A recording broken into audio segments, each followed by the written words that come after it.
Pemerintah membuka kemungkinan penyesuaian harga BBM bersubsidi jika harga minyak dunia terus melonjak imbas perang di Timur Tengah. Hal ini diungkap Menteri Keuangan Purbaya. Imbas perang harga minyak dunia terus naik dan Purbaya bilang pemerintah telah melakukan simulasi berbagai skenario kenaikan harga minyak dunia.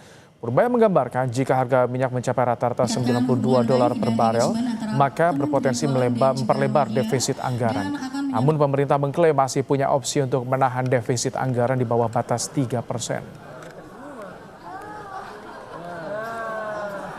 Exercise untuk masing-masing harga minyak sampai berapa, gimana kondisi APBN kita.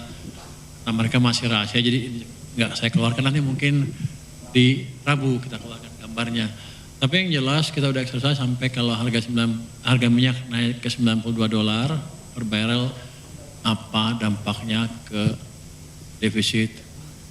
Kalau nggak diapain, defisit kita naik ke 3,6% kalau nggak salah dari PDB. Itu kalau kita nggak ngapa-ngapain. Tapi kan biasanya kita bisa melakukan langkah-langkah penyesuaian sehingga kita bisa menjaga tetap di bawah 3%.